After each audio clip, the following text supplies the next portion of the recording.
Invasion 2021, Season 3, Episodes 1-7 Recap, spoilers ahead. Episode 1, The Ones We Leave Behind. The season jumps 2 years beyond the mothership crash. The world assumes the alien invasion is over. Travante returns to public life as a hero, alongside Casper, though Casper's true status is uncertain. At WDC, interrogators press Travante about his memories aboard the mothership. He describes strange structures in its walls and implies that alien systems may still be active. Around the globe, London, homes, etc., daily life resumes, but with disturbing anomalies. Birds fly erratically, pets behave nervously, and glowing orbs appear. The alien, hunter-killer, units have fallen back to the dead zone, the crash area, which now is hazardous to humans. The episode ends on unease. Travante's homecoming raises suspicion, and evidence suggests the alien threat was never truly eliminated. Episode 2, The Message. Focus shifts to Mitsuki Yamato, living in quiet isolation in rural Japan. She begins experiencing strange interference. Alien signals disrupt her senses, and she collapses while cutting her finger. Former operatives Agent Hollander and Nikhil Kapra reappear. Nikhil, in particular, seems burdened by hidden loyalties and secrets. The government and WDC become wary that some humans may still be linked to alien forces. Internal tension grows. Mitsuki's signal reconnects. Her tie to the alien presence reawakens, suggesting she remains central to the conflict. Episode 3, Infinitas. Anisha, Malik and family have tried to rebuild a normal life. Boise seems calm on the surface, but tensions persist underneath.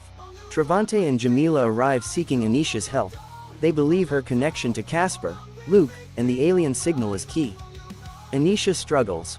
Protect her children, yet be dragged back into the alien conflict she tried to escape. The episode concludes with a major reveal. Luke reestablishes contact with the alien signal, shattering the illusion of peace as alien presence reemerges. Episode 4, The Mission. Alien vines and portal activity resurge worldwide. Evacuations are ordered. WDC positions troops near portal zones. Mitsuki, Nikhil, and Travante are flown to Skywatch headquarters, WDC. Mitsuki confronts her past and questions Nikhil's role.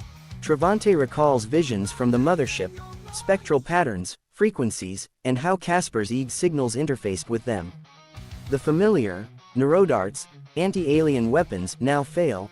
Alien vines link hunter-killers directly to the mothership, bypassing traditional defenses. Meanwhile, Clark, Jamila, and family attempt to rescue Anisha. They face obstacles crossing portal zones and bureaucratic interference. In the climax, a helicopter carrying Travante and Mitsuki flies into danger. Vines erupting from below threaten their flight path. Episode 5, Point of No Return, confirmed details. Travante, Mitsuki, and Nikhil navigate alien terrain and struggle to move deeper into zones affected by alien presence. Anisha, Clark, and Jamila escape via Infinitas safe routes, attempting to reach safety. Mitsuki makes a critical move.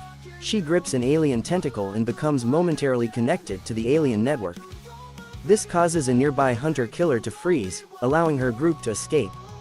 Afterwards, Mitsuki collapses. Infinitas betrays the WDC. Marilyn Tanner slits Jack Hollander's throat inside a WDC airbase facility, turning her faction violently against the government. The betrayal sends chaos through the base. Infinitas soldiers open fire, and Joel, Marilyn's nephew, even attempts to destroy a fleeing helicopter with a grenade. Travante intervenes and survives while the rest flee. The WDC suffers a major blow. Hollander's death, loss of control, and destruction of the shard bomb meant for the mothership leave their mission jeopardized.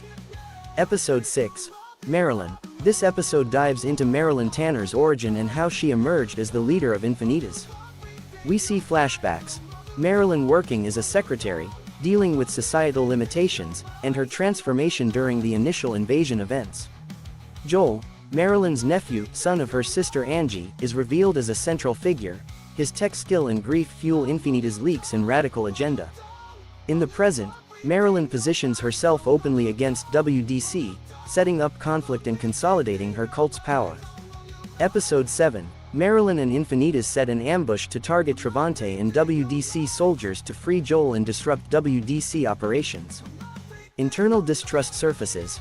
Marilyn suspects allies like Caroline of compromise, increasing paranoia and factional tension. Mitsuki and Nikhil's bond fractures. Mitsuki, accused of alien affiliation, expects Nikhil to defend her, but he doesn't. In despair, she undertakes a dangerous mission. The episode ends on a cliffhanger. Heightened stakes, possible betrayals, and the looming threat of alien infiltration and sacrifice. Recap of Invasion Season 3, Episode 8, Life in the Dead Zone, in English. Spoilers ahead. Life in the Dead Zone, recap and analysis. Opening. The Gardener and Earth's transformation. Mitsuki Yamato begins the episode observing a mysterious new alien creature high up in the trees, which later becomes known as a gardener. She watches as it plucks fruit from strange plants and absorbs nutrients, suggesting its role as terraforming rather than attacking. She realizes that what she assumed was an invasion is being reframed. The aliens may be trying not to conquer Earth, but to reshape it into a habitat where their species can survive. Mitsuki tracks the gardener deep into a cavern system, hoping it will lead her toward the mothership. She carries the shard bomb, designed to destroy or disable the hive mind, in her backpack, with the intention of carrying out her mission. The cave collapse in alliance. As Mitsuki follows the gardener, the creature senses danger and emits a mental pulse or screech in warning.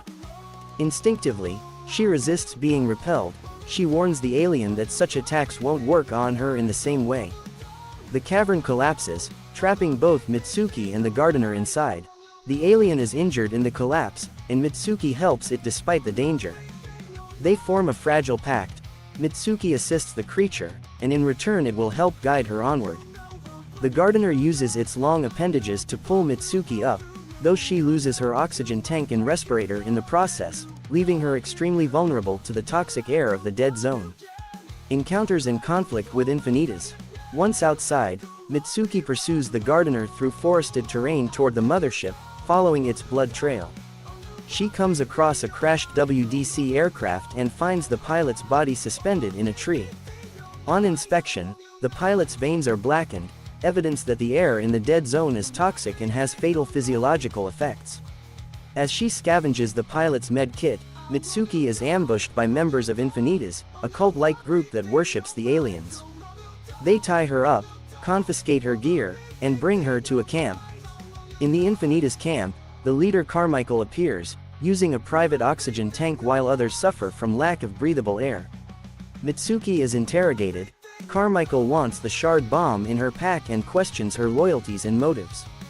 Rebellion, escape and the new leadership. Mitsuki, using her knowledge of knots and cunning, frees herself from captivity. She uses a rope trick, a bite, to untie her bonds. As she escapes, Carmichael is left bound. Conrad, one of Infinitas' enforcers, slits Carmichael's throat and assumes leadership. The group chases after Mitsuki. Wounding, revival and the aliens, compassion. Mitsuki is shot in the side during the chase. She bleeds and struggles in the toxic air, her strength draining. She finds the gardener, wounded and collapsed. She urges it to stay alive because she needs it to guide her forward. The gardener, in turn, restores her. It transfers what seems like a fluid from alien fruit into her mouth, reviving her. Then, several more gardeners appear. They surround the injured one and channel their life force, or energy, to heal it. Mitsuki is stunned by this act of communal restoration. It becomes clear the gardeners operate as a collective, caring for each other. Finale. Questioning allegiances in the mothership. Mitsuki staggers toward the mothership's entry point, leaving behind the shard bomb, uncertain how to proceed further. As she collapses from blood loss, the alien gardeners surround her. She sees them not as invaders but as a possible salvation. In their actions, healing, protection, they reflect empathy rather than conquest. Mitsuki's internal conflict intensifies. Maybe humans are the aggressors. The episode ends with Mitsuki passing out, surrounded by the aliens, suggesting the next turning point in her loyalties and how she perceives the invasion. If you liked it, subscribe to my YouTube channel. Recap of Invasion 2021, Season 3, Episode 9, Homecoming, spoilers ahead. Episode 9 is a tense, pivotal chapter that brings several characters back together, surfaces old memories, and sets the stage for a dramatic finale. 1. Mitsuki's recovery and changed perspective. The episode opens with Nikhil using the tracker on Mitsuki's neural dampener to locate her in the forest. They find her unconscious, drenched in what seems like blood. But when examined, there's no visible wound. At the camp, Anisha, acting as medic, tends to Mitsuki. Mitsuki gradually wakes and claims she was shot earlier by an Infinitas scout but was healed by the Gardeners, alien beings who appear to have intervened.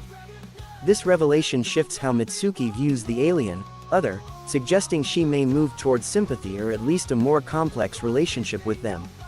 2. Travante's memory and guilt. In parallel, Travante wanders through the dead zone looking for clues to the mothership's whereabouts. He stumbles and falls into a rocky crevice, which triggers fragmented memories of his earlier trip into the mothership. He recalls that Casper, under alien influence, stabbed him with the shard. In self-defense, Travante ultimately stabbed Casper back, but the memory reveals how much guilt he suppressed. He also remembers hiding in a blind corridor within the mothership, a place the aliens apparently couldn't detect. This corridor becomes key to the humans' plan. 3. Battle with Infinitas, Deaths and Betrayals. Meanwhile, Infinitas, the human cult that worships or follows alien ideology, led by Verna, mounts an assault on the WDC camp. But the WDC had rigged their camp with explosive traps. When Infinitas forces enter, the trap is triggered. Many militants are killed, forcing the attackers into disarray. During the skirmish, Tucker, one of Infinitas, grabs Joel, Verna's nephew, as a hostage, trying to bargain. Verna retaliates by shooting Joel dead to prevent the WDC from using him as leverage. In the chaos, Clark Evans is shot in the head by Verna. He dies, leaving Anisha devastated. Fortunately, Anisha's body armor spares her life. 4. Final movements toward the mothership. With the camp battle over and casualties mounting, the remaining WDC team, Travante, Nikhil, Mitsuki, Jamila, prepare to enter the mothership via the blind corridor path Travante recalled. Mitsuki guides them toward this entrance, leveraging her recent healing and connection with the aliens. The sense is that this final push into alien territory will determine the fate of the mission for Earth. Themes and significance. Belief in betrayal. Verna's devotion to the Infinitas ideology leads her to betray even kin, killing Joel, to maintain control. Alien versus human morality. Mitsuki's healing by the alien gardeners forces a re-examination of the assumed enemy. Humans, who squabble and kill, are contrasted with an alien collective that may operate on different ethics. Memory, guilt and redemption. Travante's tortured memories and suppressed actions killing Casper deepen his character arc. His guilt may influence choices in the finale. Sacrifice and loss. Clark's death is a major blow emotionally, particularly for Anisha, and raises stakes on what the characters are willing to lose. Tactical strategy over brute force. Rather than assault the mothership head-on, the use of the blind corridor shows clever planning, leveraging past experience and weaknesses. If you like this recap, subscribe to my YouTube channel for more recaps like this.